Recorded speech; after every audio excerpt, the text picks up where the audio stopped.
बढ़ती दुर्घटनाओं और खराब होते सड़क के लिए सोनभद्र डीएम और एसपी सख्त, ओवरलोड गाड़ियों से परिवहन न करने की हिदायत। बढ़ती दुर्घटनाओं, खराब होते सड़क और भीषण जाम को रोकने के लिए डीएम बीएन सिंह और एसपी अशोक कुमार मीणा ने शक्तिनगर एनटीपीसी गेस्ट हाउस में बैठक किया और उन सभी उपायों की तलाश की जिससे दुर्घटनाएं और जाम को रोका जा सके। बता दें कि बीते काफी दिनों से देखा जा रहा है कि हाथी नाला से अनपरा तक जो मार्ग है उस पर परियोजनाओं, कंपनियों की बड़ी गाड़ियां चल रही है जिसके कारण आए दिन जाम की स्थिति उत्पन्न होती है और दुर्घटनाएं भी हो रही है, जिससे आम जनमानस को काफी असुविधा हो रही है, जिसके समाधान के लिए जिलाधिकारी बीएन सिंह व एसपी अशोक कुमार मीणा द्वारा संयुक्त रूप से एनटीपीसी शक्तिनगर में परियोजनाओं, कंपनियों के अधिकारियों के साथ बैठक किया गया।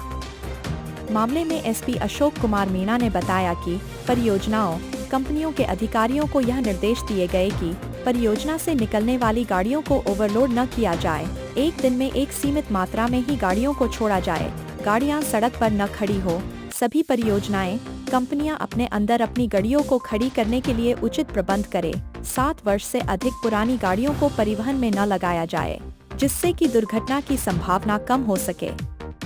इसके अलावा मीटिंग में द्वारा यह बताया गया कि हाथीनाला से अनपरा के बीच 3 स्थानों को चिन्हित कर परियोजनाओं के सहयोग से रिकवरी वैन रखी जाएगी, जिससे कोई भी गाड़ी खराब होने पर तत्काल उसे रोड के किनारे किया जा सके तथा पुलिस पेट्रोलिंग की भी व्यवस्था की जाएगी, जिससे कोई सूचना मिलने पर तत्काल मौके पर पहुंचकर आवश्यक कार्यवाही करे, जिससे आम जनमानस को भी कोई असुविधा न हो और परियोजनाएं भी सुचारू रूप से चल सकें।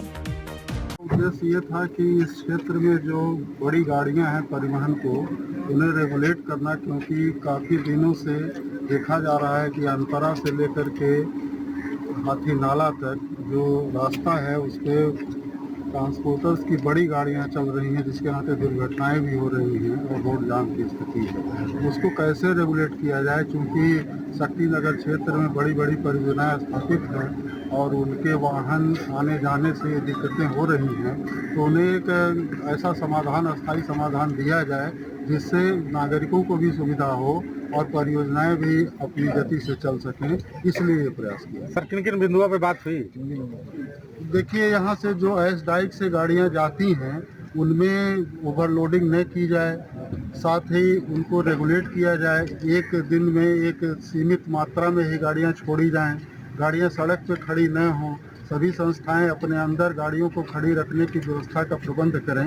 इन सब चीज़ों पर डिस्कशन हुआ है। तो सर ये जो तिरपाल जो ढक के ये जो राख परिवहन हो रहा है, तो सर इसका कोई मैकेनिकल लूजर, कोई कंटेनर से भी जाने का कुछ आप लोग दोनों तरीके के हैं। एक कैप्सूल से करते हैं जिसमें जो सूखी राख होती है, राखड़, उसको ले जाते हैं, और जो जिसमें नमी होती है, पानी होता है, उसको ये तिरपाल से ढक के ले जाते हैं। ये किया गया है कि ये सुनिश्चित किया जाए कि 7 साल से पुरानी गाड़ियाँ इस कार्य में न लगाई जाए, जिससे उनके दुर्घटना होने की कम संभावनाएं हों, और जो तिरपाल से ढकी हुई गाड़ियां हैं उनको देख लिया जाए कि उनमें राख है, रास्ते में गिरे न और सुरक्षित ढंग से पहुंचे। सर, जो अनपरा से रेणुकूट के बीच में अक्सर गाड़ियां पलट जाती हैं, उस सबसे बड़ा कारण बन रहा है जाम का। आज इसके पूरी प्रशासन एकदम सिरदर्द हो गया, प्रशासन के लिए, जनता के लिए, पब्लिक के लिए। आज हम लोगों ने हाथी नाला से लेकर के वाली रोड तक निरीक्षण किया है। 3 स्थान ऐसे पाए गए हैं जहां पर इन संस्थाओं के सहयोग से रिकवरी वैन रखी जाएंगी, जिससे अगर कोई गाड़ी खराब हो जाती है तो उसको सड़क के किनारे लगाया जा सके, और इसके अलावा पुलिस पेट्रोलिंग की भी व्यवस्था की जाएगी, जिससे कोई सूचना मिलने पर तत्काल पुलिस वहां पहुंचे और उन्हें किनारे पर खड़ी करा दे। सर, ओवरलोड के लिए क्या इन लोगों को बंदिश दिए हैं, और क्या राख में सारी गाड़ियां ओवरलोड चलती हैं? ये कहा गया है कि जहां से गाड़ियां उसमें राख भरी जाती है वहीं से ओवरलोड न निकलें। एनटीपीसी की दोनों जो यूनिटें हैं यहाँ, वो अपने यहाँ वजन तौलने की व्यवस्था करें, और रोड पर अगर ओवरलोड गाड़ियां आएंगी तो पुलिस अपने तरीके से उन पर कार्रवाई करेगी। क्योंकि कांटा है, क्या रफ्तार को लेकर के कोई गति सीमा कोई निर्धारित? चूँकि ये पहाड़ी रास्ता है और यहाँ पे एक सीमित स्पीड में ही गाड़ी चल सकती है, और वैसे ड्राइवर जो इसके लिए ट्रेंड है वही चला सकते हैं, तो हम लोगों ने आज 7 साल की सीमा रखी है कि उससे पुरानी गाड़ियाँ न चले। सर, 2-4 ब्रेकर के लिए भी कोई निर्देशित हो जाते ब्रेकर भी? देखिए, यहाँ पे नेशनल हाईवे के और पीडब्ल्यूडी विभाग के भी अभियंता मौजूद थे, उनसे कहा गया है कि वो रास्ते में जहाँ तीक्ष्ण मोड़ हैं उनमें वो साइनेज लगाएं और रेडियम लाइट लगाएं, जिससे चालकों को पता चल सके कि हमें कहाँ मुड़ना है। और भी बहुत से प्रबंध हैं जो हम लोग कर रहे हैं, आपको जल्दी ही इसके परिणाम दिखेंगे। लेकिन सर यातायात प्रतिदिन कितने वाहन निकल रहे हैं? अरे यातायात विभाग से तात्पर्य दो चीजें हैं, एक तो पुलिस का ट्रैफिक विभाग से, दूसरा ARTO। नहीं यातायात सड़क पे लगा रहा था, कहाँ दोनों लोग को लगाया गया है। और चूंकि संसाधन सीमित हैं पुलिस विभाग के भी और 2 ARTO हमारे यहाँ हैं, तो उन्हें अक्सर यहाँ भेजा जाता है कि वो चेक करें। लेकिन जब तक चीज़ें रेगुलेट नहीं होंगी कायदे से, वो केवल चालान करके इसको कंट्रोल नहीं कर सकते। सर 500-600 गाड़ियाँ जो है अभी अंदर यार्ड में है राख वाली। अच्छा 2-4 दिन में जो है दिवाली है, तो उनको जो रोका गया है क्या जाने के लिए उनको आदेश, चूँकि ट्रांसपोर्टर बाहर थे तो उन लोगों से जो बात हुई? हाँ, ये ड्राइवर फंसा है कि जो मुख्य त्योहार पर्व हैं, काफ़ी लोग सड़क पर आते हैं, खरीदारी करते हैं। उस अवधि में ये नियंत्रित किया गया है कि उस अवधि में जो बड़े वाहन हैं सड़क पर नियंत्रित रूप से जाएं, उन्हें पहले कुछ शासन दे दिया गया है और इसके अलावा ऐसी कोई रोक नहीं है, रेगुलेट किया गया है बस। जी धन्यवाद सर। Thank you.